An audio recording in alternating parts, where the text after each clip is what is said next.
I'll chop it. I'll edit this and chop it. Okay, starting again. Reminder, we've been doing this for 14 episodes, and this is like the first time this has happened. So, again, where YouTube exists, please like and subscribe video on the channel, and on the videos, please like and comment. We would really appreciate it. These videos, they've been a little bit slower, and we would appreciate people coming in and trying to help us out. So if you have the opportunity, please just go ahead and throw some likes and comments. So far, we believe we've been doing okay, obviously, but every little bit helps. So that's my YouTube thing. For the merch, just going to plug this again. We have this merch store. If you want to support us, feel free to use this as a way to do that. I think all these things, as far as the costs go, are very manageable. So if you're interested in helping us out, this is a great way to do it, just to show some support and show off to friends and family and such. And finally, we have this coffee site. It helps support the Minecraft server specifically. If you want to support, feel free to do so. We've had one person support us already, Kuru did, and that helps, again, specifically with Minecraft costs. The server is like, like 10, almost, no, it's like $9 a month roughly, maybe 8. So this helps for that. So that's the quick intro. And if you're here and you heard that twice, go figure. Gonna have to cut that off from the from the VOD. So the only other thing I wanted to plug before we talk about movie night a little bit is this game called One Step from Eden. It's very cool. So we talked about this a while ago, Mega Man Battle Network. This is a roguelike game that plays like Mega Man Battle Network. I'm going to play the video. I don't have the audio on for it, but it's kind of there. I'll turn it down a little bit. So it's a roguelike. It plays very much like any of those you've played, Hades, Slay the Spire, all that for the actual genre. But you play as these specific characters, and you play on a battlefield that looks like Mega Man Battle Network. It's kind of interesting from what I watched. There's Twitch integrations as well. When you buy items after each, we're going to call it round, see this? There's a voting system where the chat can interact with it. So let's pretend that each of these cards represents 1, 2, 3. Okay, the chat can vote and say, okay, we want you to go with card 1, card 2, card 3, or there's like, obviously you don't have to buy anything, so 0. I think it's a pretty cool little system. I had never heard of this game until I watched Abandon play it. It looks interesting, and the fact that there's like a Twitch integration also is interesting. So I'm gonna keep playing the video. It does look really cool. I think the style of the game is perfect. It actually reminds me of a card game called Duelist, which I don't know if Duelist still exists. I don't think it does anymore, but I vaguely remember that game. It's like Duelist was like a card game that actually looked a lot like this, as far as like there was a gridded battlefield, but the character sprites look very similar. And each of these characters obviously has like different, abilities and such, so varying gameplay. Again, it looks very interesting. So I wanted to plug this because I'm thinking maybe this is something we could also potentially jump on stream with. Yeah, I know Duelist LOL. I played Duelist for a little bit. Duelist actually wasn't that bad. It just wasn't, as good as Hearthstone and all that. So, I will mention real quick about this game. Ghost actually has played this. My brother, he played this game. He's okay. A big fan of. He was a big fan of Mega Man Battle Network back in the day. Sure. As were we. But he has played this. I think he generally likes it, but he did say that as a roguelike, it gets very repetitive, and he said that once you kind of learn the game, you just kind of keep doing the same build over and over again, because there's certain things that are good and certain things that are not good, and there's a particular way to build your deck that is good or not good. Right. And yeah, that's kind of how it goes. So it got a little samey for him, but generally I know he enjoyed his time with it when he played it, but he did get tired of it after a while because So let me look. I'm just looking to see how active this is. So their last patch was in December, it looks like. So it's been, looks like December 4th, so it's been over 3 months. Hopefully this game is going to continue to get some content. obviously. Like, I think it looks very interesting. Also, the Twitch integration makes it interesting. Like, if you wanted a different experience and you happen to stream this game with like maybe a couple viewers in your chat, just have them pick the cards for you. Like, that'll switch up your experience potentially completely. So that's also, I don't know. I thought this was an interesting game, so I wanted to show it off because it looks pretty cool and something we could play as a group, and a couple folks could vote on and such. So let's talk about movie night though. I'm gonna switch the overlay so we can. Okay, so why don't you go first with movie night talk? Let's definitely have a conversation. I don't think I should do this. Oh, okay. You go. I'm just gonna flame people. Okay. Yeah. So the thing so yesterday we had movie night, although it ended up being like a TV show night, and obviously we pinged the server a couple times and didn't really get any interaction from it. For me personally, I know that there's people that have work and such, like especially when you have to get up in the morning, so I kind of understand that part of it, because I don't obviously want people to feel like they have to come and lose sleep over this. I will say that there is a bit of a frustration that we just want to know specifically if people are interested, at least from my perspective, because if people aren't interested in the movie nights or the TV show nights, whatever you want to call them, for what we watch, then, I mean, to be honest, we don't have to do them. This is something where we thought, okay, maybe this would be a cool idea, but I will say the Lord of the Rings really worked out. People generally wanted to show up for that. But when we try, potentially, like we watched Your Lie in April yesterday, and obviously Tyler showed up. But we weren't sure who else was going to show up, and that kind of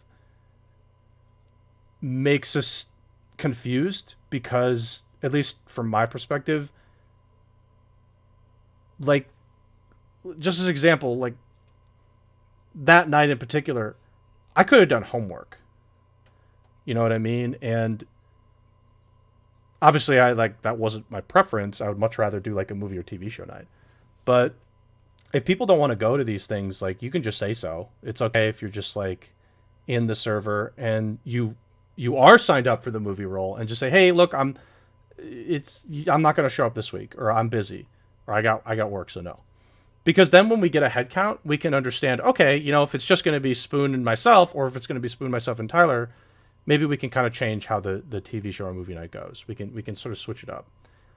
As opposed to like, oh, there's like 5 or 6 people showing up, so maybe it's not a big deal. We just go for whatever we said.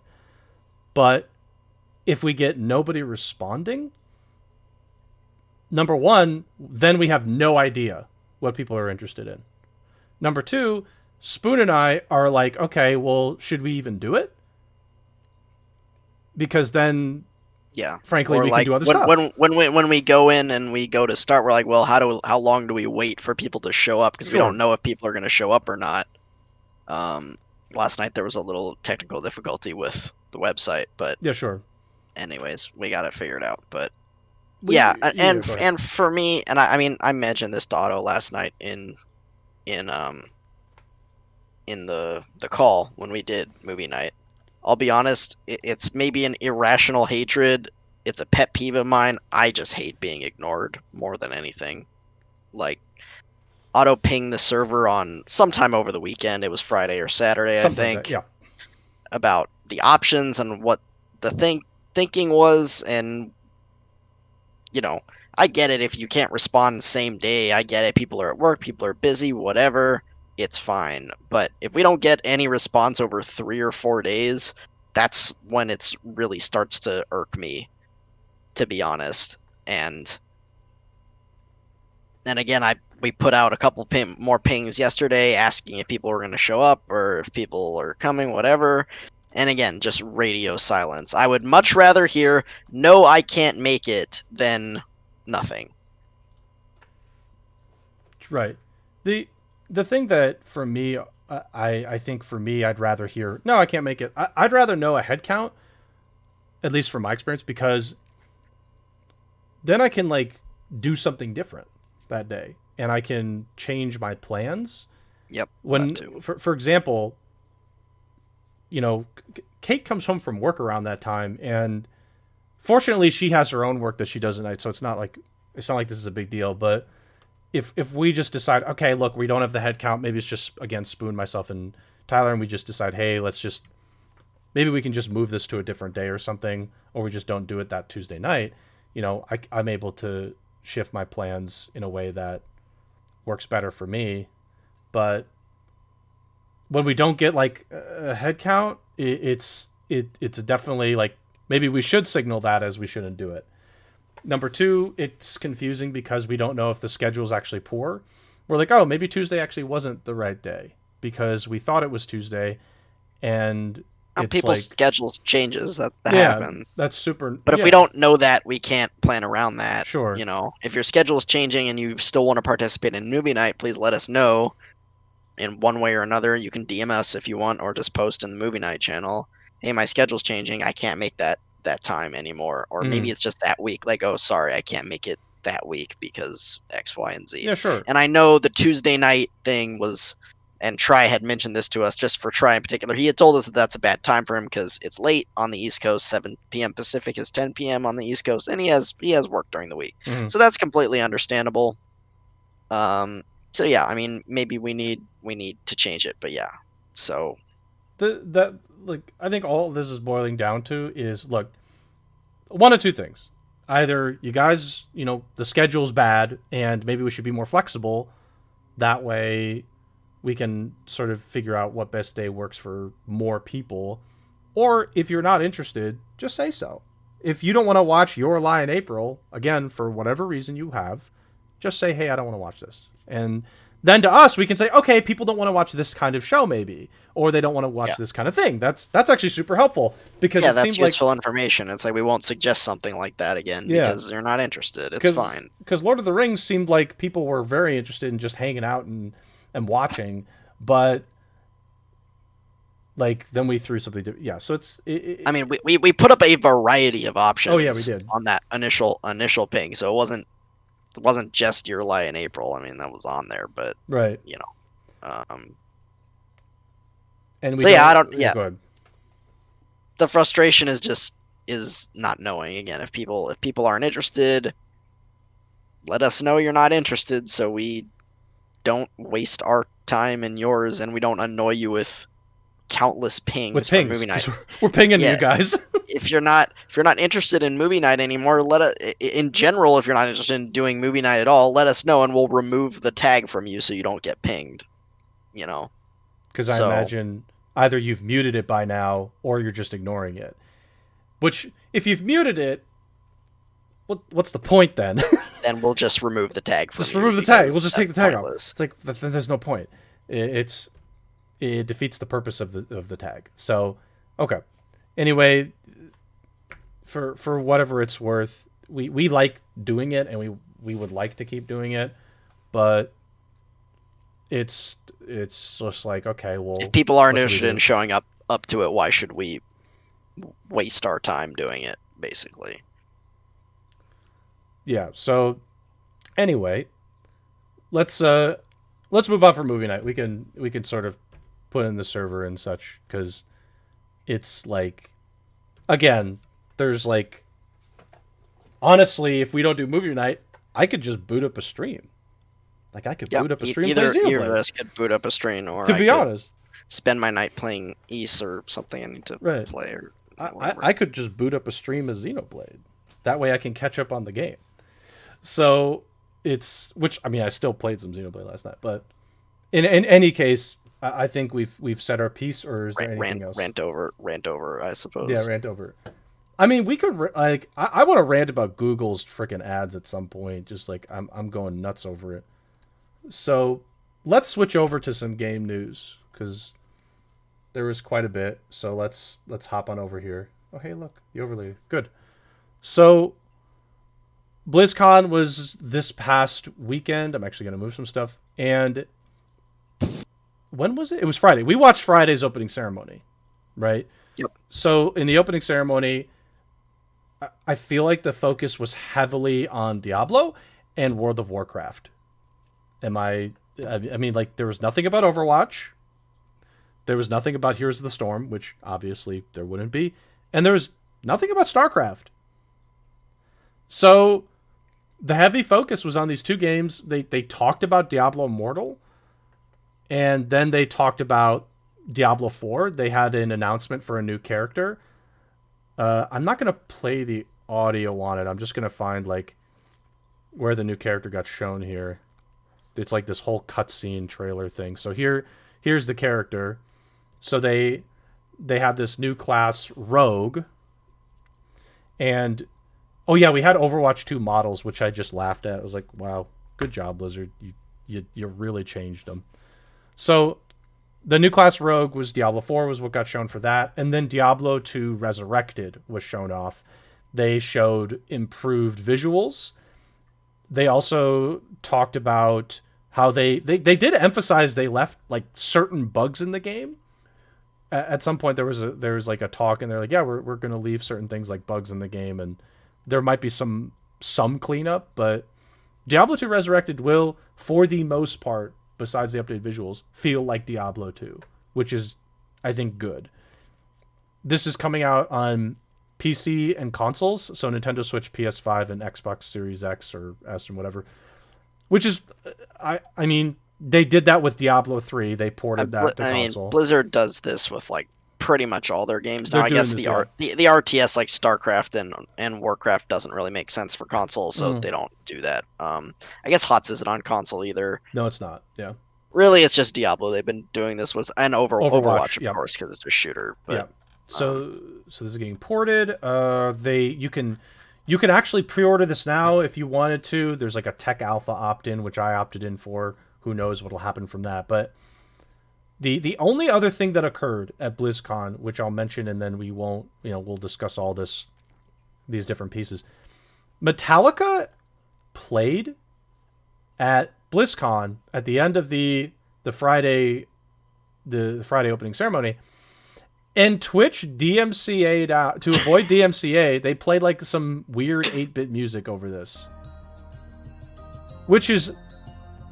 Twitch is scared of DMCA. They don't know what to do, dude. I was like... There's like a certain irony with Metallica being the ones that got all their stuff did this. There's like... If you don't know, one of the members of Metallica, like, was the one that went crazy when Napster was coming out. And it's like so funny how this like circle has been created, and now his music is being DMCA'd out of Twitch because of all these rules. It's like there's a certain weird thing happening here. It's like, so it's very odd. I just want to say it's very funny that Metallica got bleeped out because of DMCA's and all these rules, specifically because of how the music industry works. So, Spoon, where do you want to focus first on this? You don't really play WoW anymore. I don't play WoW. I haven't played WoW in forever. The last time I played WoW was during the original Burning Crusade, which was back in like 2008 or something like 7 or 8, something like that. Got announced for a Burning Crusade Classic. WoW Classic, yeah. So, WoW Classic Expansion 1 Burning Crusade. It's... I feel like we should talk about this at some point, maybe not now, but there's a certain humor behind Blizzard's, like, hey, we don't want to make anything new, so we're just going to remaster stuff. Yep. Because we don't want to make new things anymore. Because remastering things is easier. All you millennials love our old games so much, and you don't like our new games, so we'll just remaster our old games, and you can play those again. Have fun. To be fair, there was a lot of support for WoW Classic. Yeah, WoW Classic. But then they did a super shitty job with Warcraft 3 Reforged. Which they didn't mention. They botched that entirely. Of course they didn't. That thing is they pulled the plug on that. That thing they killed it with an axe and left it to die in the corner. Reforged is actually just in like a prison cell, and they're like banging on Yeah. the bars, like, "Hey, remember us?" And No, Blizzard's out there talking. They're not banging. They're just rotting. They're just rotting rotting in the corner in their own feces, dude. Like, because like they mentioned this too. They're like, we've done great. We did a great job with other remasters. Like, wow, classic. And everyone's like, but Warcraft 3 though. It's like, what about They're talking about the remasters. They're like remastering some of their really old titles with like Lost Vikings and all this in like this arcade, which Sure. I literally don't Nobody care. Nobody cares about those games. 5 people care. 5 people care. But is there anything in this BlizzCon line, specifically the opening ceremony, that was interesting for you? Yeah, the only things that were interesting to me, which are the things that you're mostly highlighting, were the 2 Diablo announcements. D4, which D4 looks like it has potential. Like, I've liked what I've seen from it so far, both at the last time they showed it, which I think was last year's BlizzCon. I guess it wasn't last year; it was technically at the end of 2019. But and then D2 remaster. I like D2, but I don't think I was as big as a fan of it as so many other people were. I wasn't super addicted to it. I did play it as a kid, and I did like it. I think it was actually the first M-rated game that my parents let me buy or let me get. So that's kind of an interesting piece of trivia. Yeah. But yeah, I mean I like D2, but I'm wary of this because of how shitty a job they did Warcraft 3 Reforged. This is not gonna be a pre-order or a day one buy for me because Warcraft 3 Reforged exists, and man did they botch that one. Right. They really did screw that up. And the funny thing is, I'm pretty sure Team 1, the one that got destroyed, was the one that was a team that was working on this. And then, obviously, they were cut out after their Warcraft 3 Reforged release. Which wasn't their fault. Which wasn't their fault at all, by the way. And it was... that's where Vicarious Visions comes in, right? Where they sort of shift this team over and say, okay, you guys do it. I'm just showing the visuals right now. The difference, by the way, in the... It's so funny, you know... Mass Effect had this same little slider thing, by the way. This same slider was on the Mass Effect thing. Is that a coincidence? I mean, it's different. It's Activision versus EA, but I don't know. Yeah, I'm like, you just... yeah, but the visuals, for me, they definitely are improved. Because obviously, like, you look at the left one, I mean... Yeah, this game came out in, what, 1998, 2000, something like that? Right around there. Yeah, the visuals are definitely improved. I do think with the new models that the animations look really janky. I think they need to work on that. I think they look fine on the old one just because, again, it's an old game, so the animations look janky. But I think they need to up the quality of the animations on the new one. Right. Yeah, because like the actual melee attacks, I think, are super slow. But again, I do think these graphics are just like they are better. Yeah. Like I don't think I can deny that they are just better. No, they're better. I think they look especially better in the backgrounds and the fire effects and that kind of stuff. I'm not sure how I feel about the character and the enemy models. I think that those maybe need some work, to be honest. I don't think they look amazing, in the animations that I've mentioned already are janky as hell. I'm with you there. The background looks good though. I'm going to say the background looks really good. Like, look, okay, again, this is the texture of oh god, what is this? This town. Why am I forgetting this town? This is where you get Deckard Cain. Tristram, thank you. So you look, this is Tristram here, and Tristram, there's just like so much, there's just more detail. It does look better. There's more added detail in here. But yeah, this character model, like okay, the model itself looks, I guess, slightly, a little bit better. It looks fine, but these animations are really slow. The archer animations surprisingly don't look horrible, although that when they actually fire the bow, it looks kind of weird. But anyway, And then, so we're going to get the same classes as we did before. We have Amazon. I'm just going to look at some of these to see how their details. Okay, the Necromancer just looks, I don't know why it looks kind of weird. Barbarian, Paladin, Sorceress, Druid. Okay. Yeah, and thankfully, at least it seems like they're not gonna sell base Diablo 2 and Lord of Destruction separately. So if you buy this, you're gonna get both D2 and the expansion to D2, Lord of Destruction. Yep. So that's good. I'm glad they're not nickel and diming us on that nonsense. Yep. So I agree. I think I'm. How much is it? Is it 40 or is it 50? So if you want to pre-order, if I click this pre-purchase button. I see the Diablo Primeval Collection, which you don't want, by the way. You want this one. It's $40. I don't know why they're doing this one. They're trying to trick people into buying this. Of course, they want you to buy the one that's more expensive, even though you don't get anything for it. I mean, of course, get nothing for it. You want to buy premium, the premium edition, not the base version. That's for plebs, dude. You don't want the base version. That's for freaking plebs. You want premium. You want Prime Evil Collection upgrade. It's just so stupid. So it's $40 if you want the resurrected version. I mean, $40 for this game, particularly if it's coming with the expansion, which I imagine it is. Is that bad? Is that too high? I feel like that's market price for a remaster. Maybe it should be maybe market price should be 30, but I feel like most of the time when a company releases a remaster, it's like around there. It's like 40. Yeah. Some publishers, I guess, just go for the full 60 and people buy them anyways. So I think 40 is fine. I mean, obviously it could be cheaper, but I'm not offended by that price at all. I don't think I am either. 40 seems okay. Obviously, lower would be better, but I think 40 is not gonna be something I'm opposed to. Yeah, I don't think that's gonna rustle any feathers. I don't think people are gonna be mad that this costs $40. Right.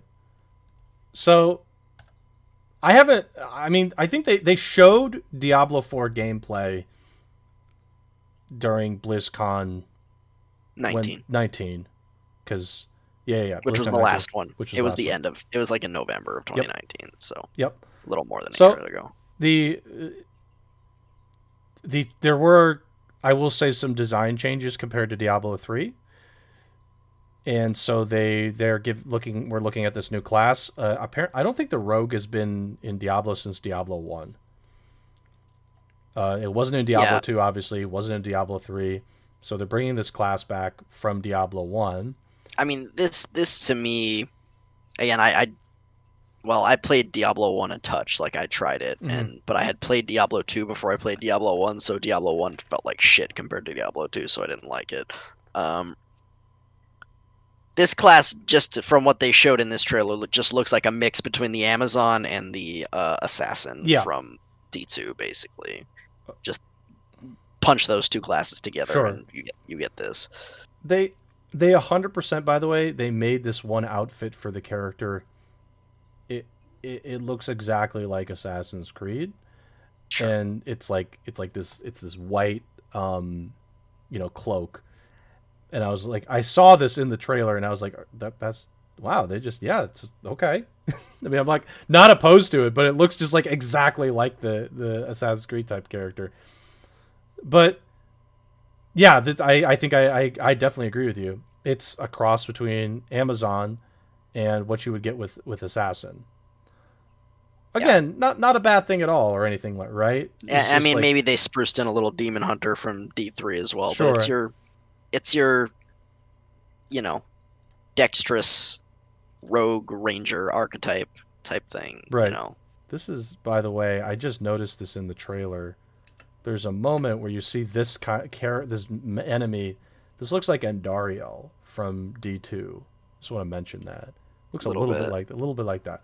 So I thought this was cool. I'm tentatively excited for Diablo 4. The only thing that stops me is Activision. So I'm hoping that they keep their grubby little hands off it as much as possible. but that's wishful thinking, I think. Yeah, we'll see. I mean, I like the darker like tone and aesthetic. Mm-hmm. I like the graphics of D4 so far. From what I've seen of it, the combat looks fun, the classes look fun. Looks like the world's going to be bigger. There might be a little more like exploration to it as opposed to the kind of linear nature of D3. Mm-hmm. So yeah, I'm with you. I'm optimistic about D4 at this point, but it remains to be seen. Sure. The last couple things that Blizzard have put out have not been that great. They haven't been exciting. I do want to mention, by the way, the Overwatch 2 stuff. Let me just Overwatch 2 character model comparison. So, Overwatch 2, there were a couple character models released, specifically for like changes to the character.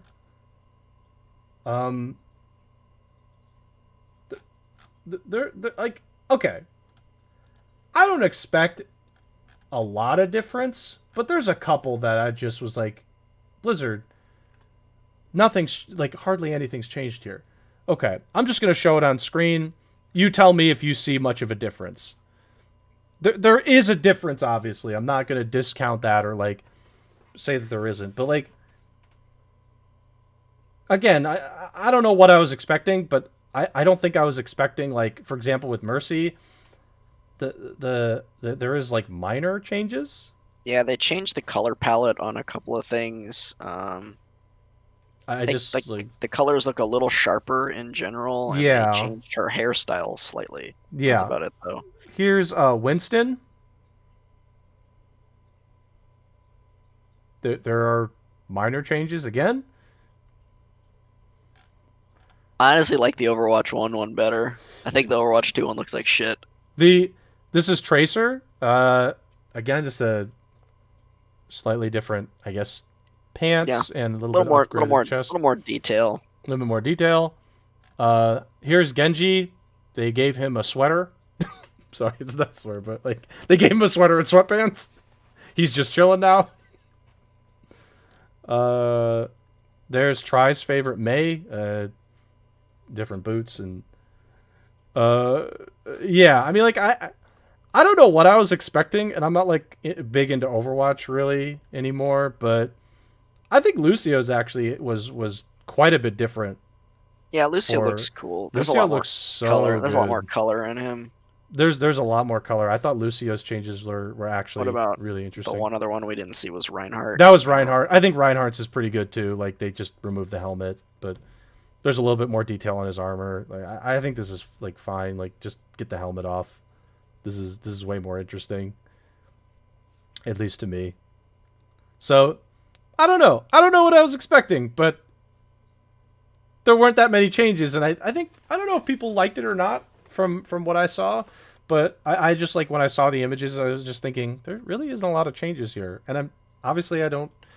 Maybe there shouldn't have been, but it's just like interesting to see. Besides Lucio, I think Lucio is very different, but I think it's a fine line for them, to be honest, because they can't change it too much because then they'll piss off the hardcore fans. But then if they don't change it enough, people's like, well, it's the same. What the fuck? Exactly. Like, yeah, it's a very fine line that they're walking there. So I don't know. Oh yeah, and I forgot. Yeah, skins are gonna make that obsolete pretty much anyway. True. But still. I know I showed this again. I'm just going to show it again. Metallica played at the end of BlizzCon, and their music was covered up by this on the Twitch gaming channel. It's like this little 8-bit music. This is just like, again, the state of Twitch. Well, I just... my God, are you serious? Apparently, I guess Blizzard obviously had the rights to do this, but Twitch didn't, so Twitch had to block it out with this, and I'm just like, Twitch, man, you really gotta figure this out. This is just sad. Like, are you kidding? It's just funny that they chose that music to play over this. It's like, but really, you played this over Metallica? Okay. They gotta figure this out. This is just like really bad. Um, so any other things from BlizzCon that you wanted to mention before moving forward? Yeah, I mean, there were other announcements. They talked about, the WoW Classic Burning Crusade. They did a little bit on Hearthstone, and I mean, whatever his name was talked for like 20 minutes at the beginning before they showed anything. J. Allen So Brack or whatever. J. Allen Brack, that's Jesus it. Christ. Yeah. Hearthstone's changes were actually pretty big, but go ahead. At the beginning of the show, I mean, we were in Discord together, but I was like, man, they really don't have anything to show this year, do they? Because he talked for like 15 minutes before they showed anything. He did. He was like, wow, what a crazy year, like everybody's been doing. It's like, yeah, we know that. We know. We know it's been a crazy year. It seems like everybody in... Okay, I don't want to upset anybody for saying this, but now everybody has to say, this has been a difficult year for us. It's like, no shit. You don't have to say it anymore. We know. It seems like every PR release related to like a game or something, like it's been a strange year for us. Like, yeah. Wow, really? You don't have to say it anymore, guys. We know. We know. We know. We got it. So yeah, I mean, there were other announcements, but I don't play those games, and I don't really have anything to say about them. I guess like the WoW Classic Burning Crusade is cool. I guess I think people generally like Burning Crusade, that expansion. So good for those people. How far will WoW Classic go? Are they just gonna remake all their expansions? Is that where we're going with this? When do they stop? Yeah, they're gonna have to stop at some point. I feel like they'll stop at maybe the expansions that people didn't like as much. Mm-hmm. Like the first two, which were Burning Crusade and then Wrath of the Lich King, were very well liked, I think, generally. The next one was Cataclysm, which I actually don't know what the reception was. That one was like. They may go up to Cataclysm, but if the next one after that was the Pandas one, and if they do that one, yep. I don't know. I don't know what they're doing if they go to that one. So let's do frickin' Pandas. So, dude, Pandas, man.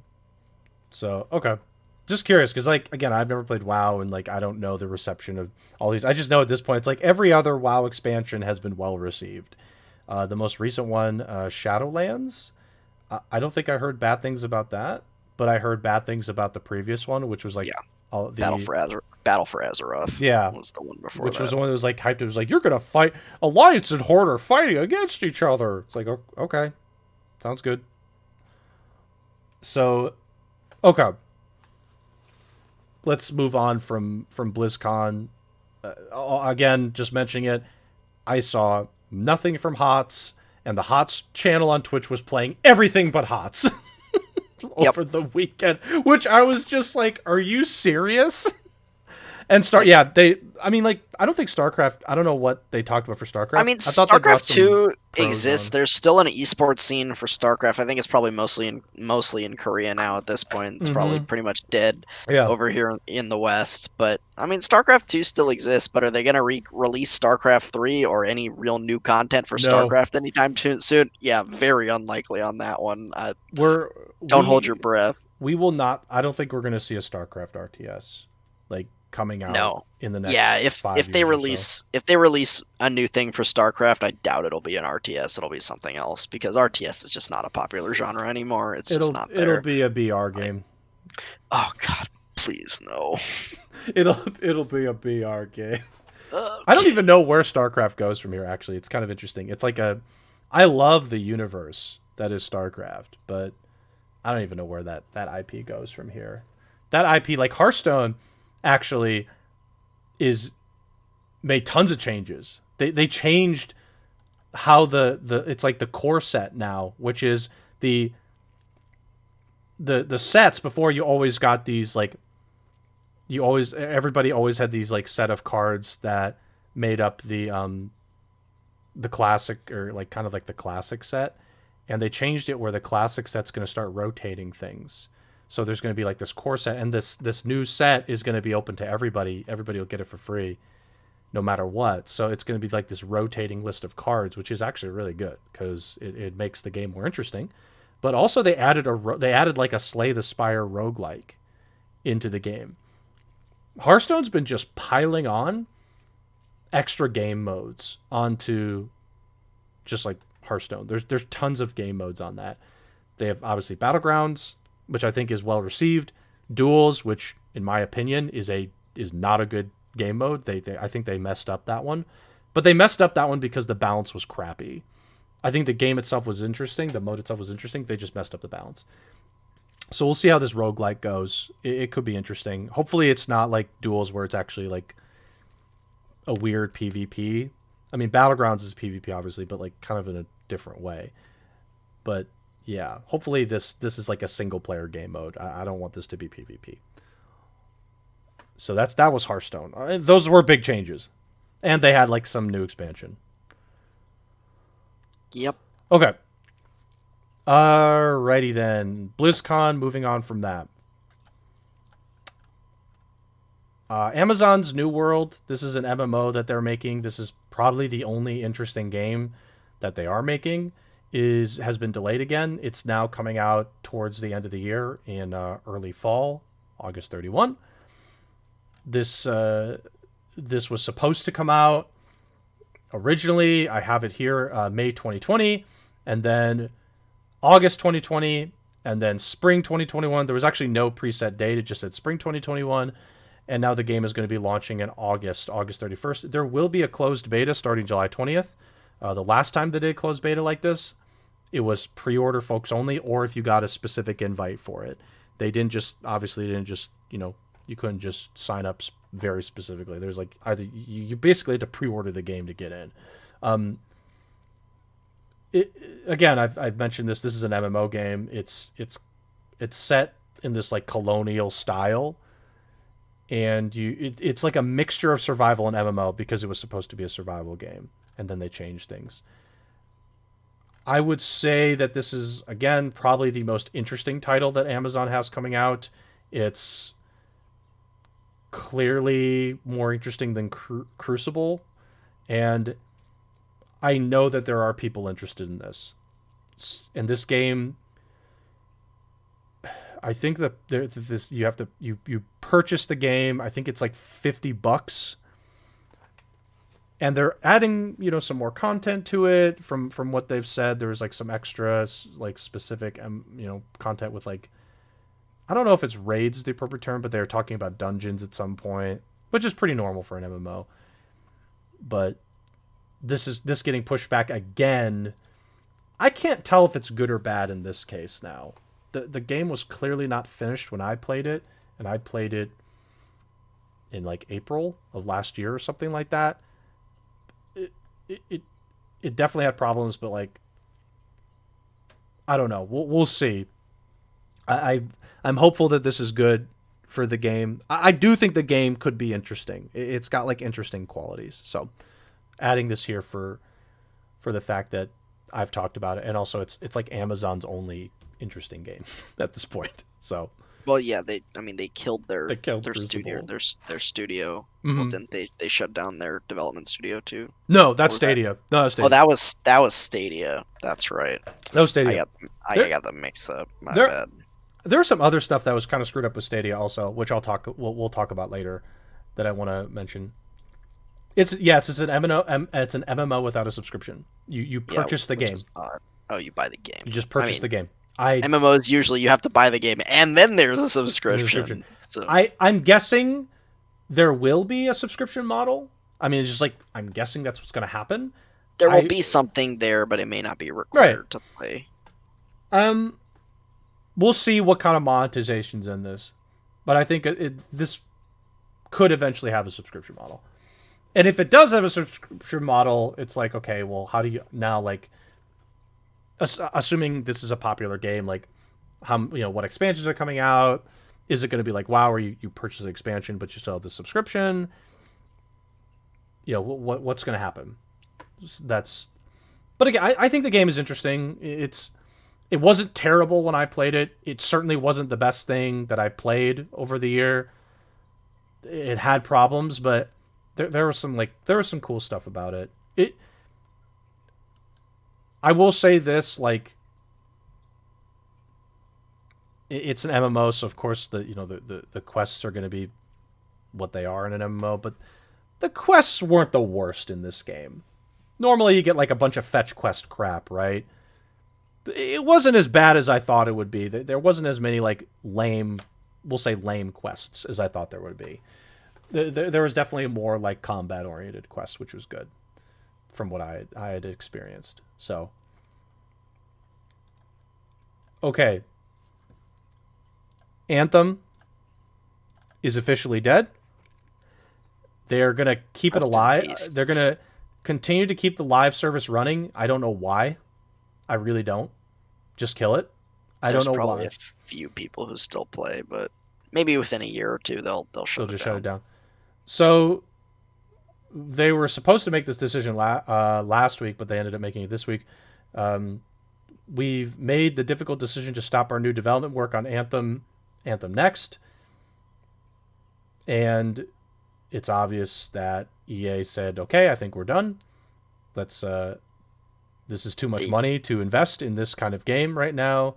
We'd much rather you work on your other titles that people are interested in. So I think this is a bummer for me because, frankly, this game should have worked. There was just a couple fundamental issues, and those fundamental issues happened to be the backbreaker.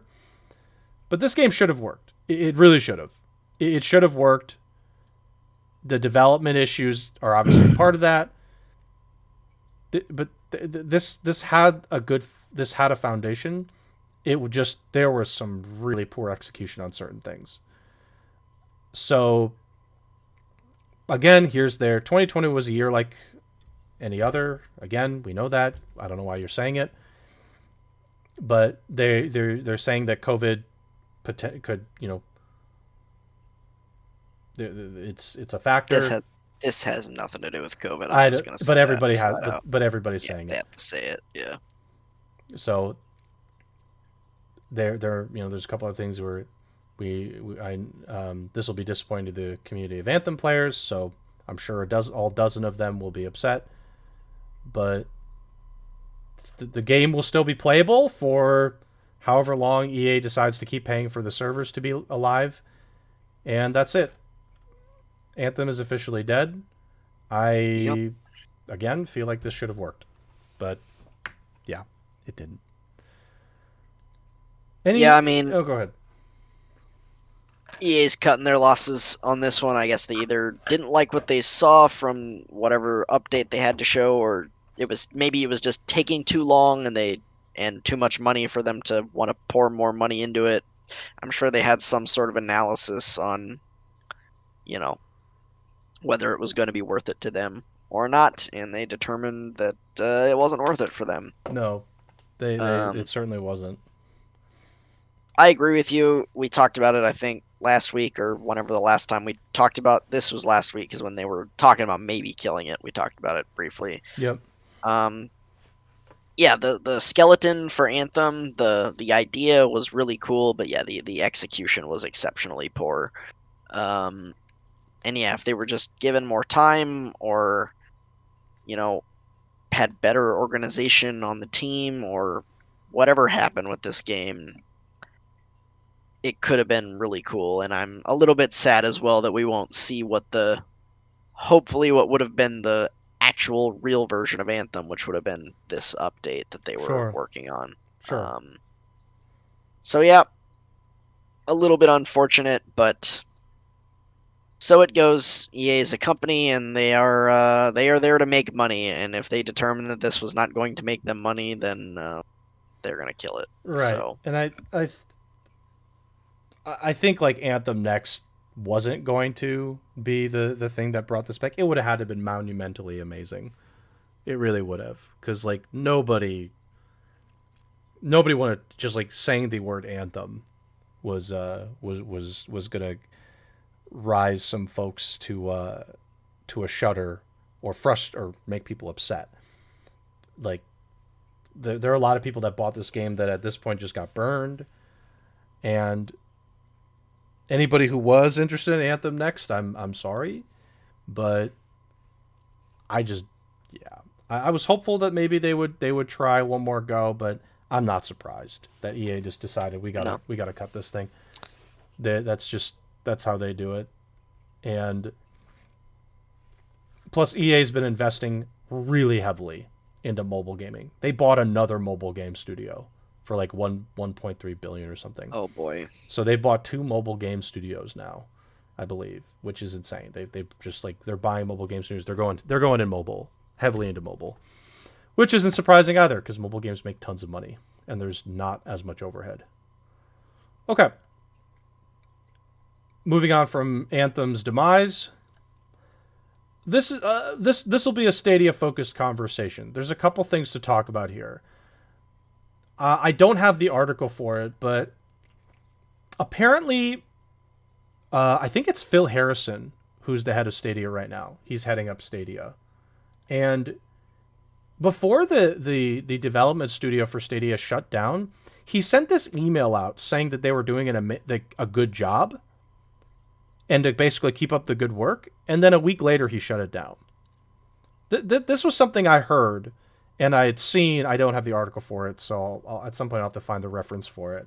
But it was like pretty disgusting when I heard about this. And I was like, wow, what a surprise. What a surprise. They're like, yeah, everything's great. Week later, goodbye. But a consequence of this, interestingly enough, is because that studio shut down, and it looks like there was an update in this article, so maybe this did get changed. Here we go. So it seems like actually that there was an update to this, so I'm just quickly reading the update. So there was like a point at which, specifically with it's called Journey to the Savage Planet, had this like bug on Stadia, and it, because this studio had shut down, there was concern that it couldn't be fixed. And I'm not sure how long this bug was persisting. And it seems like recently there was a fix for it. So, but the thing is, like, there's this like support here, this ticket, and one particular user reached out to the publisher because this bug was on Stadia, and the ticket said, well, there's nothing we can really do because Stadia is owned by Google, so too bad. And then people are like, well, wait a minute, if they shut down this dev studio, how is this bug going to get fixed? So this is like obviously a significant issue, and it looks like as of yesterday, this got fixed. So there was a patch that was released that ended up addressing the issue that was brought up about the game freezing. And I mean, that's good to hear, but my question is, what happens if this, like, is this going to happen again? Is this issue going to come back? Because this issue happened on Monday in particular. So it took them a day. They did patch it, but this seems like quite a rigmarole to report a bug and get it fixed. They had to like go through the developer, and then they're like, wait, no, we can't fix that because Stadia, and then like they had to go to Stadia. Like, I don't know, this is just dumb. Like, yeah, they're like, please note that the publisher is in fact Stadia Games and Entertainment. We have no way of addressing it. So you have to like go through this, and we know everything about Google support, and like, I don't know, like this is like just continuing to be kind of a mess. And then there's also this issue that Google is facing sort of this potential class action lawsuit because, well, they lied. They people feel, and I think they did, lie about the game resolution on Stadia. So basically, Stadia had promised that there was going to be 4K. It was going to run, games would run on 4K. And as a couple examples, Destiny 2 doesn't run on 4K. And there's a couple other games that don't actually run on 4K. They're either upscaled or they just don't. And people believe that it was false advertising, which to some degree it is. Stadia had this big thing at GDC in San Francisco, I believe it was GDC, where they said, "Oh yeah, all our games are going to have 4K, 60 FPS, and all that." And that's just not really true. So the case alleges that Google exaggerated the streaming quality and display resolution to juice purchases for the subscription. And there was like a running list of games that really didn't go on 4K for Stadia. So it's something that's happening in the background as well. It's something that Google and Stadia are dealing with. Yeah, I mean, it's just like this is definitely like a pretty big issue that Stadia's gonna have here. I don't know why people are still supporting this. Like, I gotta be honest, Stadia just seems like a crappy platform to want to support. It's just like all these different things keep coming out. They're like, oh yeah, they gave like basically no notice, just closed the studio, even though they told them they were doing a good job. They aren't actually doing what they said with the resolution and what they promised during some of their reveals of Stadia and discussing the various qualities of it. And it's just like a poor business model. I personally don't get it at all. Spoon, do you have anything to say regarding all this stuff? This is just like a lot of stuff. I mean, every time we talk about Stadia, we kind of say the same thing, it's just the platform is just a mess. The business model's terrible. Apparently they have false advertising or allegedly false advertising about the resolution. They shut down their game studio. Again, all this to me, as I've said multiple times in the past when we talked about Stadia, is that Stadia is probably going to get shut down within, I would say, a year, but I'll say 2 just for safety. I would not be surprised if within the next year there was a statement from the Googles like, yeah, I mean, Stadia is going to exist, but they're not going to support it anymore. Sure. Basically, they're not going to develop for it or do anything with it anymore. I just want to say one more thing before you continue. It says at this point, roughly half of Stadia's library can run at up to 4K 60 or 4K 30. Half. So half the library is not doing what they promised. Yeah, it's not doing what they promised. And maybe it's on the developers, I guess, that are giving to Stadia, but Stadia, you shouldn't highlight that and say that all of your games will be like this. Yeah, exactly. Like it's their responsibility as the manager or publisher, the company that, developed the platform to make sure that the games that come onto their platform are up to the standards of the platform, and if they're not, that they don't release them on the platform. Yep. So it's like various different things. I mean, who knows if this is going to go through? I honestly don't know if it will. This is like for if this is going through specifically the US. I don't know. Like, I wouldn't be surprised if it didn't really get in the ground. Wouldn't be surprised at all. But it's just like more they have to deal with. And again, I don't know why people are supporting this when, frankly speaking, there are going to be better platforms than Stadia. There just will be. I have more faith in the other platforms that are coming out. I have more faith in xCloud. Frankly speaking, if Luna's library gets better, I have more faith in that because it's a better business model. Yep. And I'm NVIDIA has one as well. I forgot the name of it. That one I feel like will do better. It's just like Stadia is just like this weird thing where it's like, look, the only reason you have any traction is because you kind of came out first. And you're Google. So you have this like you have this pool already built up. But I don't see it. This is like, I don't get it. I was interested in Stadia when they was first announced. It's like, yeah, this is like I personally believe that cloud gaming is like, it's good for certain things. It really is. It's not good for everything, but it's definitely like something that could be really beneficial if you have the setup for it. I'm gonna say, but like why? Like the more I heard about Stadia and the business model, I was like, okay, this doesn't make sense at all. This is a bad business model. So, any other thoughts regarding Stadia or anything else before we just? This is all the news that I had. I mean, we do have some mentions, by the way, which maybe you can talk about regarding the state of play as well as Pyra Mythra stuff. Yeah, exactly. So the last small pieces of news we have were just basically announcements that there's going to be a Sony state of play that's going to be tomorrow. That's Thursday, February 25th. Mm-hmm.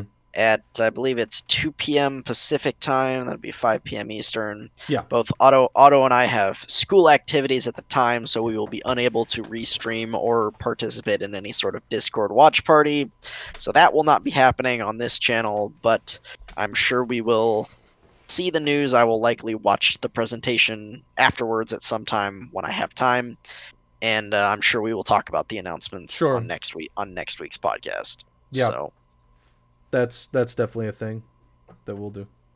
And the other one is actually not until next week, next Thursday, so it'll actually be after next week's podcast, but it was announced today, so I figured we'd mention it.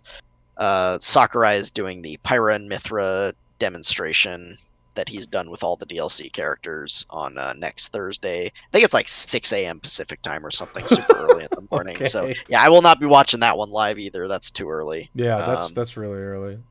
But again, I haven't watched the last couple because I haven't really cared about the last couple DLC characters, but I probably will watch this one because I like Xenoblade 2. I think Pyra and Mythra are cool characters, and I want to see what they're gonna be like in Smash. I doubt I will buy them, as we talked about, because I just don't really play Smash, and it just feels like a bit of a waste of money. But yep, so that'll be happening for people who are Smash players and or excited for the Pyra Mythra DLC, which is going to come out in March sometime, they said. I don't think they've specified the date, but I would guess that Sakurai will specify the exact date during that presentation. He definitely will. I don't see why he wouldn't. He would have to, I think. Yeah, I'm not. I gotta be honest. I'm not like interested in Smash anymore. But like, yeah, I mean, if your favorite characters are in, it's cool to just take a look and see how they did it. I just like, yeah, I'm tapped out of Smash. I can't do it anymore. College killed me. College basically killed me. The interest in Smash is just completely gone. So yep, that's it. Those were just two announcements. Again, I'm sure we will discuss the details of those announcements on the associated podcast, so next week for the state of play, and maybe we'll touch on the Pyra Mythra thing on the week after that. Yeah, if there's anything interesting to say. We can pull up like some clips of what they showed. I mean, that's totally doable. Yeah. So yeah, it's nice. We're kind of getting, we're past the holidays. We're kind of in, mid. I guess we're in late February at this point. We're getting back to the point where game releases are gonna start coming again, getting towards the springtime, and game announcements as well. Since we're kind of past the holiday period. January is usually pretty dry. Pretty slow. Yep. Late December and January in general is usually pretty dry as far as game news. Every studio and publisher kind of blows their load for the holidays, and then they take a break. They take a break for a while. Yep. So okay, eloquent picture there. Yeah. Very very nice. It's so now we're getting into obviously announcement phase again. We're back into like announcement phase, and everybody's getting back into it with like Nintendo Direct and State of Play. They're all having their little like, okay, here's updates on what we're working on. I'm surprised we haven't had anything from Microsoft, frankly. Maybe there'll be something soon, because we haven't had anything from Microsoft since the fall. Is what I think. They're ones that usually do stuff, but maybe they just don't have anything. I would be interested if they had anything for Halo, just because I know they pushed it back. But it'd be interesting to see, like, hey, here's the different graphics, guys. Craig the Brute is gone. this isn't a big developer or publisher or anything, but the other game that I haven't really heard anything new about in quite a while is Humankind. I haven't heard anything about it since the last open dev, which December? when was that? Was it Was in December? like late December, Something like early that. January, So maybe. they Maybe had it's been like a month and a half. The game comes out in 2 months. maybe they'll have one next month. Maybe they'll just like Yeah, I okay. mean, yeah, again, we talked about maybe they'll have another open dev, maybe they won't. The one thing that I kind of expected them to start up again was something they were doing on Twitter for a while. They would basically every week they would announce a new culture Mm-hmm. for the game, and they had gotten up through the first 5 eras, and they kind of stopped because they were gonna, basically they were gonna announce them all, and then it would still be a while before the game came out. But we're getting to the point where I feel like they should start that back up again because the game comes out in 2 months and they have basically 10 cultures to unveil at this point, which are the 10 I for the don't know. last era. So Maybe I've kind of been expecting that to start up again soon, and it hasn't. So I don't know, but maybe they just like next month. Maybe they're just gonna say, okay, here's a open dev or a beta, more of a beta. It's like here, go ahead, everything's accessible, and here's the last cultures. Maybe they do that. maybe I mean, we we'll don't see. we don't know. Or you get a delay. You get Could a be. delay. You get a this has been a difficult year. We're delaying article. So I mean, they've already delayed it once. It initially was supposed to come out in 2020, and then they delayed it to and April. you know what So they could do it again. they could, they sure could. We'll see. So yeah, news is that's it for the news for this particular week. The I didn't see anything else specifically that I thought was relevant, just little tidbits. I did see like who was it? EA bought like a company that makes a lot of racing games. Actually, the company that made Fast and Furious Crossroads. They bought Oh that guy. boy, what a What a steal. that They that bought game that was a company. gem. They bought that one. I think that was the one they bought. So they bought this company and I they were like people were a little bit weird a little bit worried because they're like we feel the racing game genre has is untapped potential. And I was just thinking, "Oh shit, loot boxes and racing games? Here Ah, we go. Here we go. The poor racing game community. EA's in. rip. Like Jesus." It was like, we feel the racing game genre is untapped potential. That's EA speak for. We can monetize the shit out of this. Get Nobody's ready to monetizing it. spend all your money on being able to customize your rims Oh or my whatever. gosh. I mean, I don't know if that's already the case, but if EA's coming in, you know it will be. So that's got me a little bit.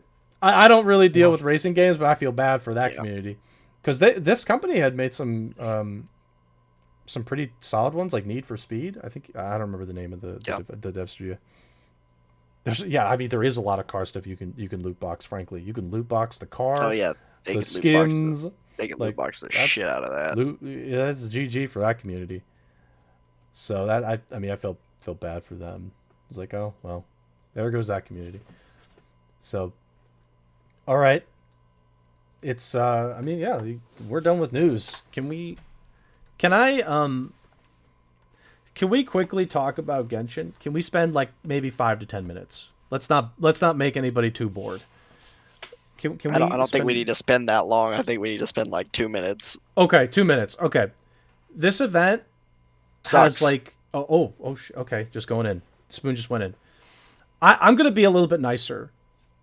I agree that I think 75% of the event sucks because all you're doing is fetch questing, which I'm not surprised at because that's like Genshin. A lot of that is Genshin, frankly. But I'm only surprised that 75% of it is doing these fetch quests, and you get like a 10-second cutscene payoff for it. It's like it's supposed to be like this big festive event for Lunar New Year, and it's not festive at all. It's like festive for 10 seconds. The exception of that one cutscene at the end of the main quest line. Correct. So it's also I will say the only other redeeming thing about it, that the tower defense is actually pretty good. I'm only upset that you have to play it a lot in order to get all the rewards, because you have to do certain challenges to get the currency to spend. The tower defense actually works really well. I'm frankly shocked that it works so well. It does take a while though at higher levels to complete a tower defense game. And I don't think I'm exaggerating. I think for one tower defense game once you get past, like, we'll say the 1.6 multiplier, it takes about 10 to 15 minutes. So that's not good. Yeah.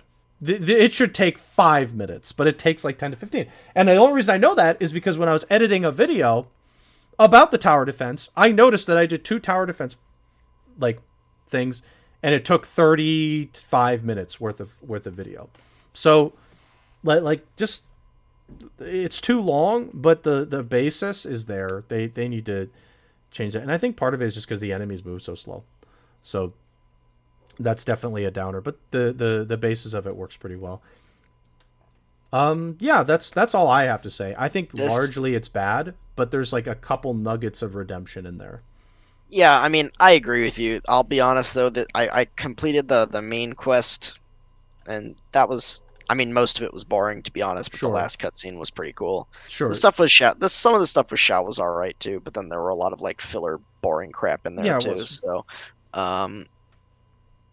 yeah, and yeah, these fetch quests are just stupid and boring. No, they're terrible. They're terrible. I did like the first set of them, and I haven't booted up Genshin in, I think yesterday or today. I didn't play. I feel like I'm just not gonna play for a while. I'm kind of burned out. Take a break.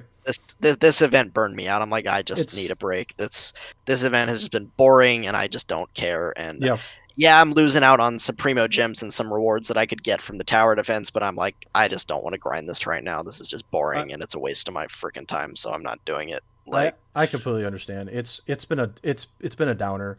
I only go on for like 30 minutes just to do the dailies, and I can't bring myself to do much of the event. I've done some of it. I was doing that for a bit with the 30-minute dailies, and then I got to the point where like I can't even be bothered to do that. I'm like, I just don't, I just don't want to. He's got burnout. Take a few days off, dude. Just get out.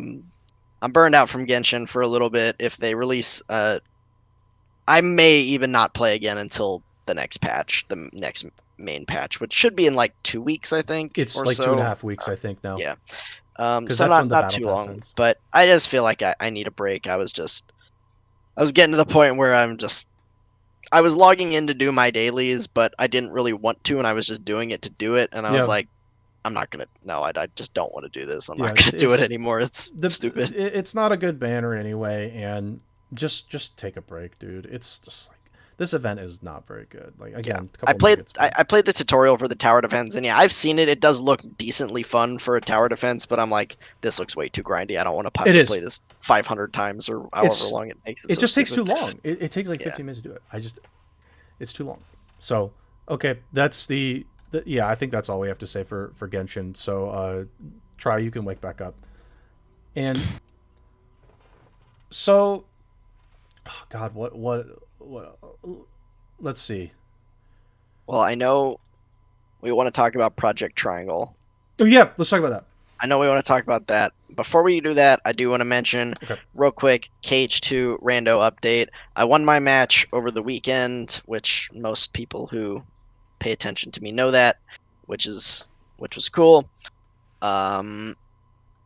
It was a bit of a nail biter, apparently, if you were watching, but my opponent avoided STT forever, and there was a proof there, so rip. Yep. I avoided OC forever, but not as long as he avoided STT. So, anyways, so I won that match. So my group finals match, actually, I was able to finally get a hold of Spike Vegeta today, who is my opponent, and we scheduled our match. It's going to be a time that probably not very many people are going to be able to watch, unfortunately. It's going to be Sunday night at 8 p.m. Pacific, 11 p.m. Eastern. A bit of a late one. What an interesting time. Yeah, Spike's, I mean, my schedule's tough. I pretty much can't do anything. I couldn't do anything during the day, during the week. And like with our D&D schedule, and I didn't know exactly when it was going to be, I didn't want to conflict with that either. Yeah, I know, I get it. Okay, 8 p.m. Pacific on time on Sunday. Sunday. Oh God, if you get Yeah, like a bad seed, yeah, I'm gonna be up late you're gonna be up late. if we get a bad seed. Yeah, you get. Hopefully, you won't get a bad seed. Hopefully, you get I like an mean, okay one.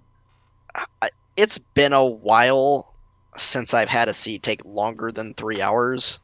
The bad seeds for me now usually take around 3 hours. Like the one for my last match was like 255, Mm-hmm. so that was pretty crap. But it's been a while since I had a seed that took longer than 3 hours. So if we start right around 8, maybe 8:05, 8:10, the seed's 3 hours. Okay, I'll be up till Sure. 11 or 11:30 maybe, um, and that's fine, I suppose. Um, so yeah, that's that update. Again, I'd appreciate if people were able to stop by and watch, but I understand if you can't because it's kind of a bad time for a lot of people. It's kind of I late. mean, I was surprised yeah. Spike agreed to it because he's on the East Coast, so it's 11 p.m. for him, and he's starting his yearly. He does this like stream marathon thing in March. Yep.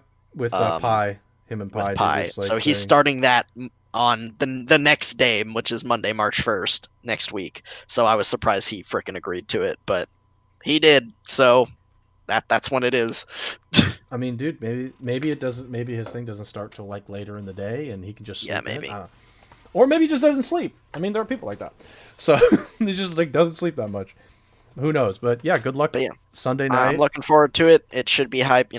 Spike is a very popular streamer. Well, okay, not compared to some other very popular streamers, but in the scheme of the Kingdom Hearts community and the communities that I'm around, he is a very popular streamer. He gets between 500 and 1,000 I would viewers most of the I time, would and say that's a he's got like 500 subs or something around there. I think maybe more than that I actually. I think that is a big streamer. Like Yeah, if we look at it, the percentages, I'm sure that's like literally I want to say maybe top couple percent, probably even higher. Like yeah, it's I mean we all know like dude, if you can push 10 viewers, you're doing something good yeah, actually. If you're pushing 10 plus viewers, you're doing something right, honestly, consistently. So yeah. I mean, like it should be really fun. I'll try and Yep. stop by as best I can, depending on how Yeah. my schedule goes. But like that, yeah, he 126K followers is really big. So that's a that's a big community. Again, if you're concurrently pushing even just like 10 viewers is unbelievable in my opinion. That's really good. Yeah. So Yeah, and Dodge also, as he's mentioning in the chat, he has his match for the round that I completed already is tomorrow. sure. Forget when, like 7 p.m. Eastern, something right like that. Oh, so 4 p.m. Pacific. Okay, Yeah. could be fun. Oh, Four 4 four Eastern. Eastern. Sorry, Oh, I can't. afternoon. Yeah, school. One Friggin' Pacific. friggin' school. I'll probably be able to catch. If it's longer than 2 hours, I'll be able to catch it after 2 hours. But that is class time for me Sure. until about 3. So, Yeah, same. um, So yeah, I mean, good. anyways, Yeah, good luck with that for sure. yep, we'll have more updates on that depending on whether I win or lose on Sure, Sunday. sure. Okay, Project Triangle Strategy, not the final name. The demo came out last week. Right It's after the direct. yep, it's 2 chapters, 6 and 7. 6 and 7. 6 is pretty short. If you take out the cutscenes, it's short.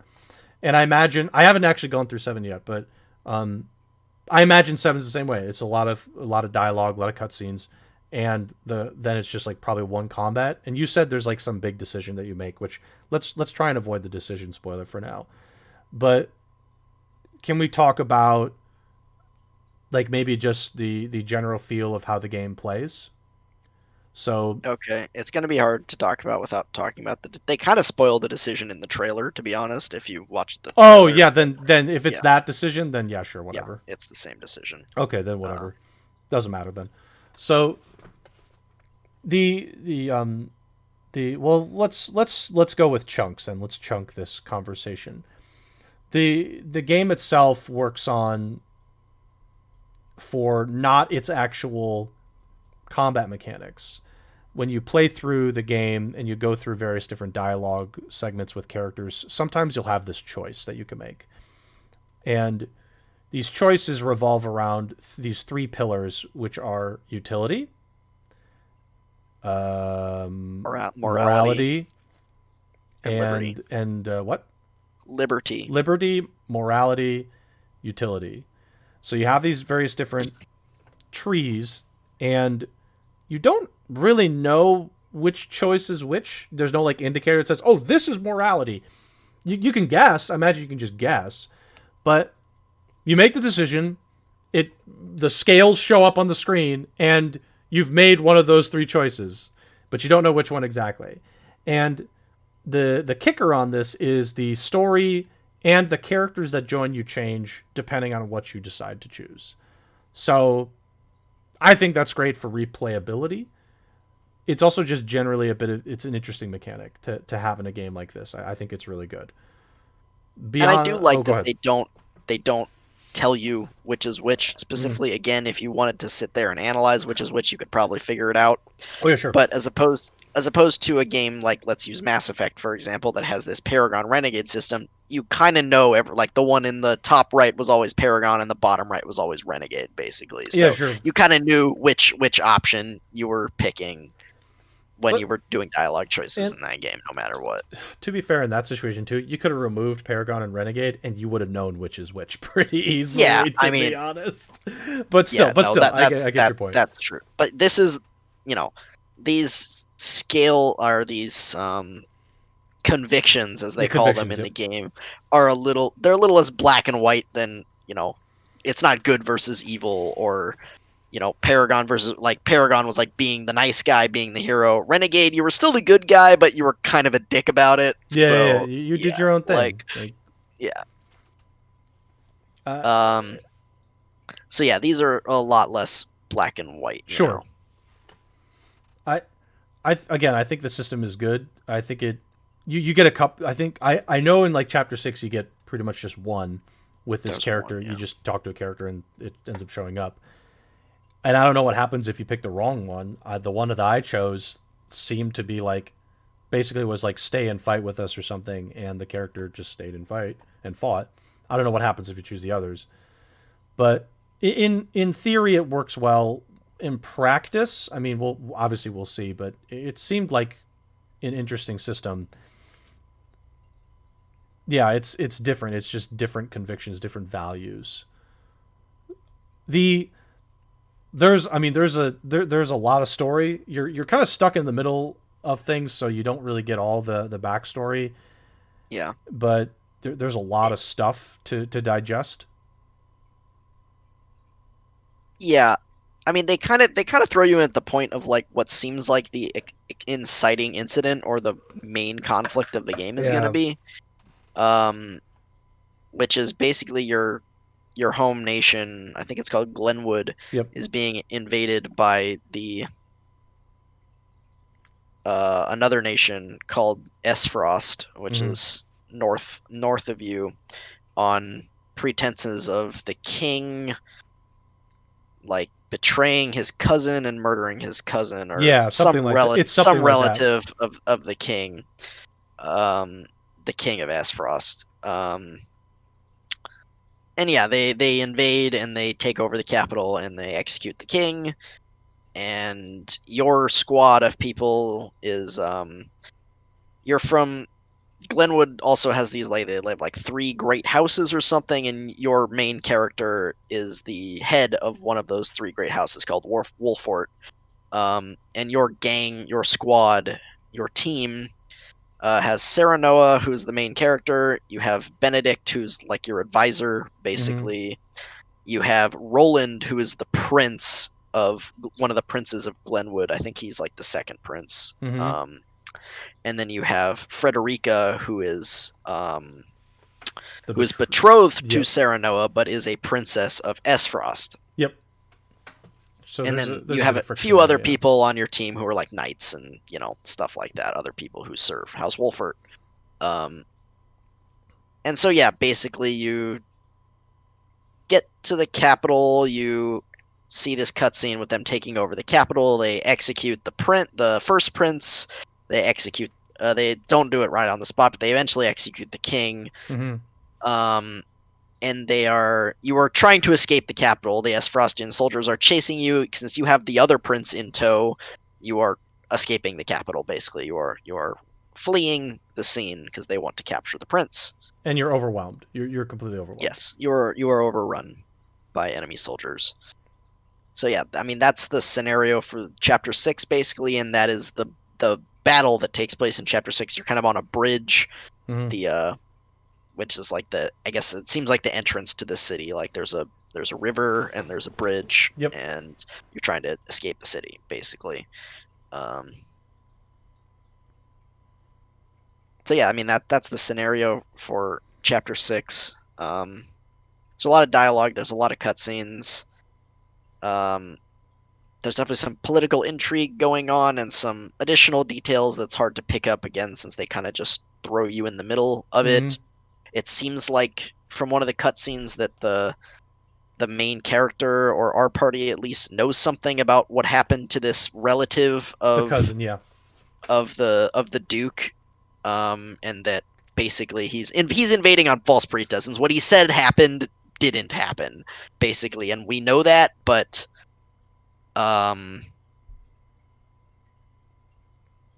you really know that. Yeah, only you really know that, and they basically you want to speak up about it, but your advisor tells you that wouldn't be a good idea because they would just call you a traitor or a liar or something, and that we need to build a better case. We need more evidence than hearsay, basically, than like, oh, I saw this. Okay, cool, good job. But you can't back it up. You're just saying it, which is not a good strategy for trying to get this unearthed and figured out.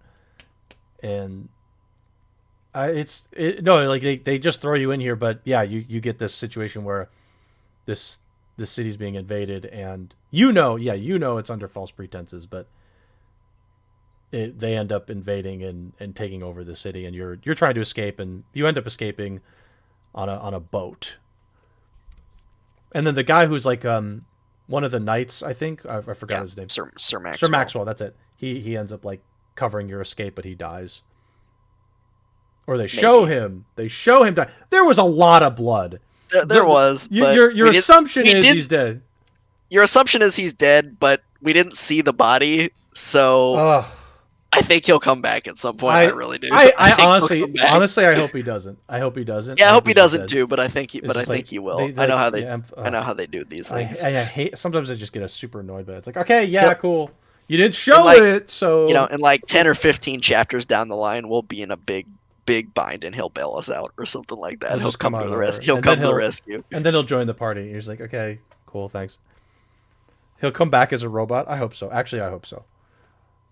So, let's talk about the combat for a little bit. So the combat of this game, I don't think it's appropriate to say this is like Fire Emblem. It's more like something else that I'm not 100% familiar with. But it's like Final Fantasy Tactics. It definitely emphasizes strategic positioning to try and I want to say flank an enemy and surround them and get multiple attacks off at once, because these enemies have pretty high health pools, but so do you.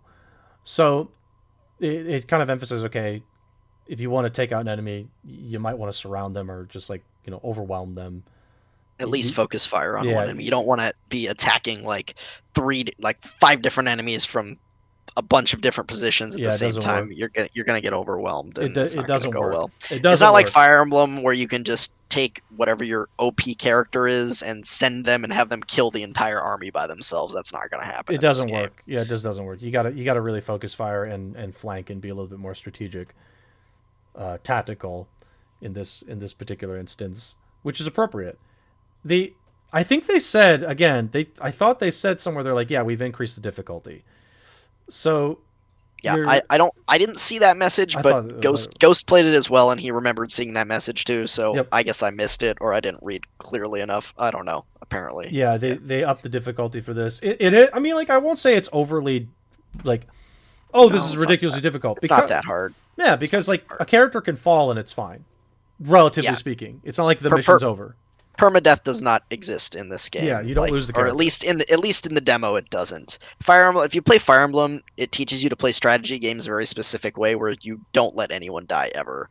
And in these types of games, if someone goes down in a battle, it doesn't really matter. They'll just come back. They'll just come back. It's like casual mode in Fire Emblem. They'll just come back for the next battle. It doesn't matter. Yeah. Which I think for this game is probably a good thing because like. Yeah, it's hard to keep everyone alive. It really is. Like enemies could just overwhelm one of your characters and that's it. So.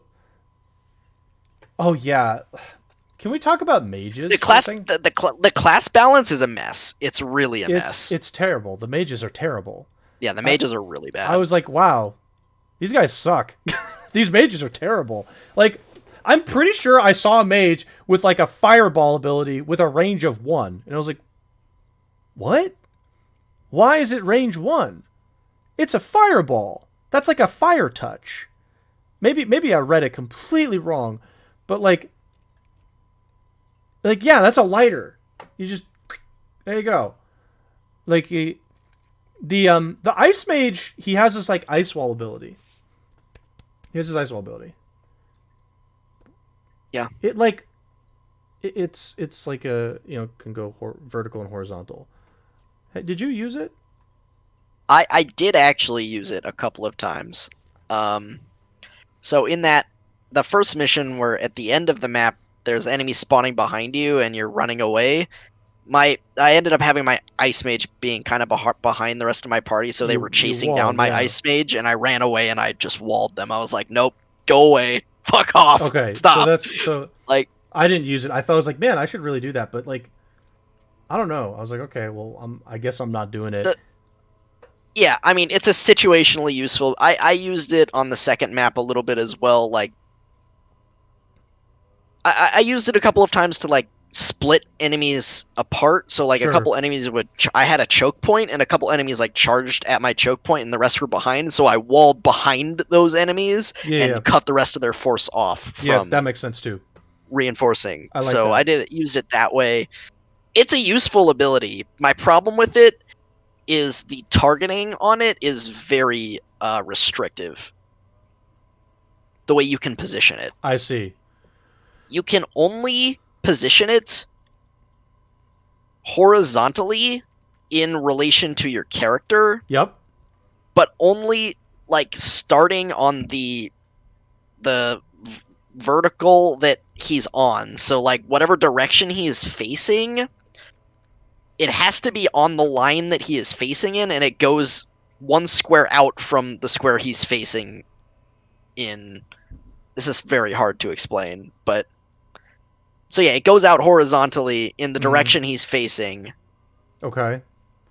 Only like 3 squares horizontally, but it has to start on like the middle square that he is standing in, or in that line that he is standing in. So you can't rotate it. You can't place it like a little bit off to the side. No, you have to place it like specifically in this specific line, and it's really stupid. But does the wall go from both sides?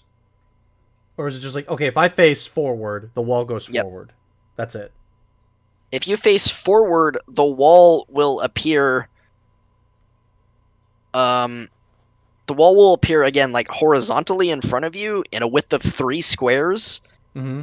But in the middle of it will always be on the line that you are on. And you can place it up to, I think, 4 tiles away from you at the most. Because it has a range of 4. So you face forward, and it goes horizontally from you, and then you can place it up to 3.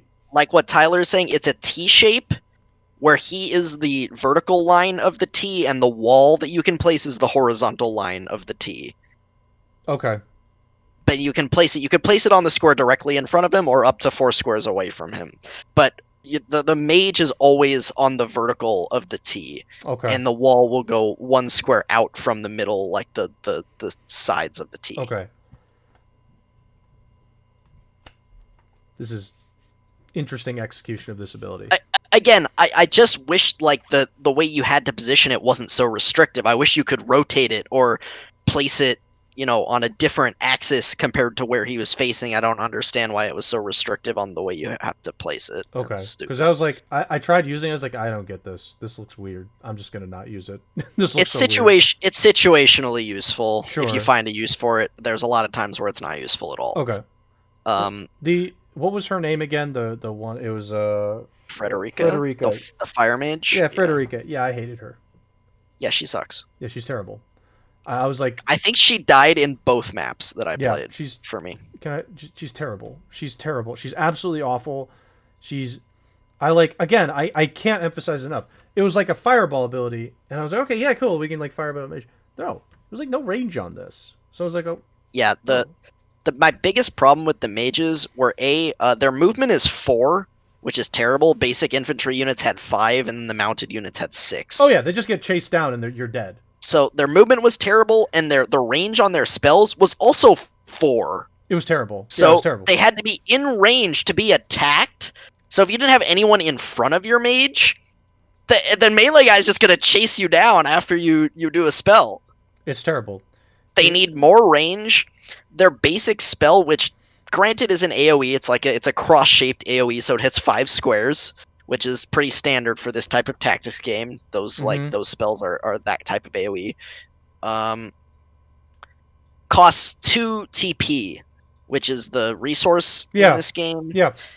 You start with you get one every turn. It's like Octopath, where you generate 1 BP every single turn. Yeah. Yep. But it's not like Octopath in that if you spend it, you wouldn't get any the next turn. You would still get some the next. You would still get one the next turn. Right. So her basic spell. Well, this is the same for the Ice Mage as well. Their basic attacking spell costs 2 TP, so they can only attack every other turn. Their movement is crap, and their range is crap too. Yep. Yeah, no, and their basic attack is useless because it's a melee attack, and they just slap the enemy with a book, which does no damage, and puts them in harm's way of being ganked, because guess what? They're a mage, they're squishy as hell. It was like I was playing, and I'm so glad that everybody agrees, because I was like playing. Mages suck ass in this game. They're horrible. And I was like playing it, and I'm like, wow, okay, a mage. Maybe they'll like attack at range. It'll be sweet. And I was playing it. I was like, man, Frederica. Okay, you do this like fire shield thing. All right, I guess I'll just use that.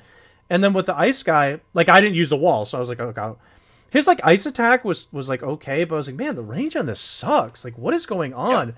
Yep. His movement sucks. His range sucks. Enemies just kept chasing them down and just absolutely smacking them. And like the whole time I'm thinking, okay, can I not bring a mage? Can I bring anything but this mage? This mage is terrible. I'd rather just have my other characters who are actually useful and don't just get absolutely obliterated. Like Federica died. And I was thinking, and that's why I was like, oh, did I just lose her completely? And then I noticed she came back, so I was like, okay, I guess that's not bad. But yeah, these mage characters, they need to be fixed, and they have a lot of time to do it, obviously, but they're like, it's his the ice mage is definitely usable. He was okay. I did think he was okay. Federica, I was honestly like, wow, Federica, get back in the garage. Yeah, no, go back in the garage. You're terrible. Yeah. There's a couple ways they can alleviate this issue. I think, again, the game's early on, so the balance isn't going to be perfect. Option number 1, they just need to give this. I think they should make the mages have 5 movement and more range on their attack, like 5 or 6 maybe. Make it so that they don't have to be in range to be attacked when they cast a spell, because they're so squishy. They could do that. Option B is to give them a ranged basic attack that doesn't cost any TP. Yeah, that would help a lot. So they can actually do something on their turn when they can't cast a spell, when they don't have 2 TP to cast a spell. Right. So those are... I think they should have 5 movement. I think they should have more range. And I think they should have a ranged basic attack. I think they can give them all those things, and mages would be fine. They at least be okay, like using this is like, I'm not going to put myself in immediate danger by using this character.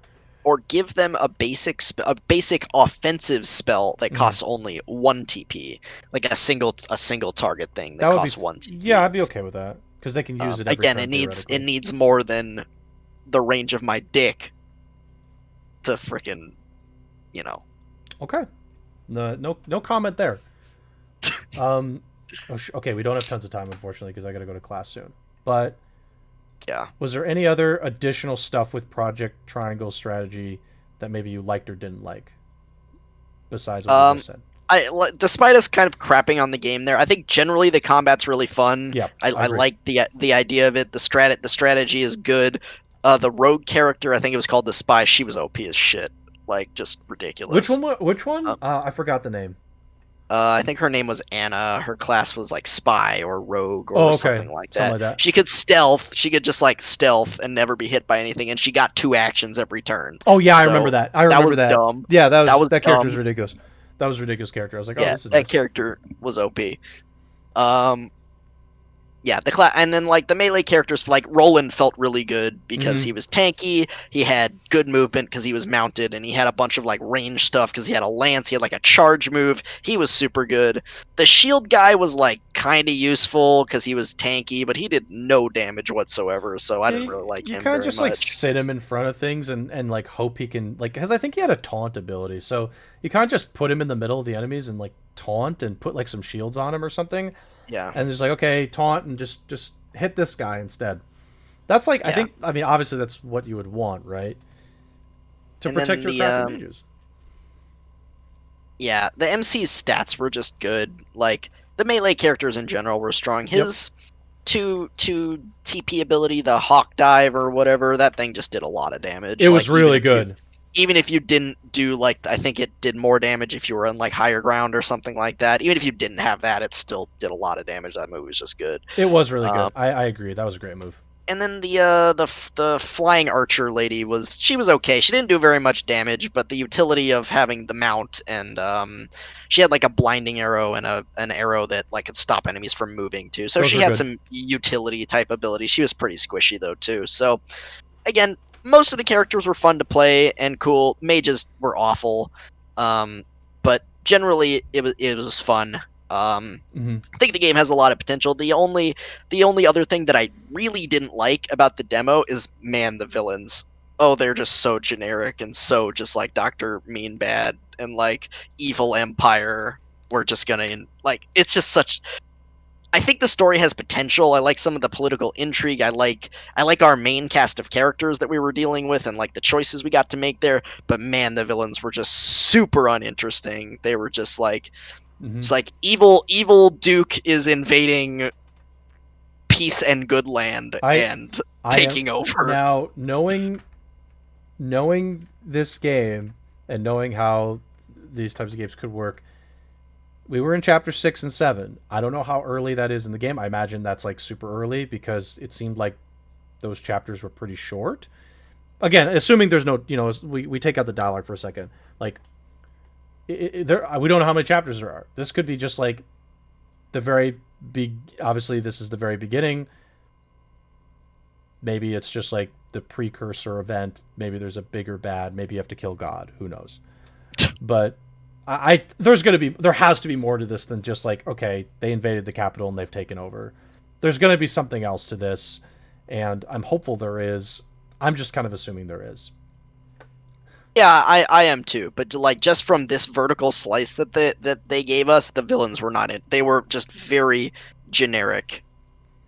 Yeah, no, Again, like yeah. evil empire from a strategy game. It's like, yep, they're just the evil empire and they're coming through with their big army and trying to take over the world. That's what it seemed like from this slice that we got. It, I believe there will be more to it than that, but if there's not, that will be very disappointing because these villains from this slice just suck. Like, yeah, I mean, they're let's we'll give them the benefit and say it's. Oh yeah, it's I'm giving demo. them. I'm giving the benefit of the doubt on that one. Like this game though as a whole looks awesome. I love it. I'm in.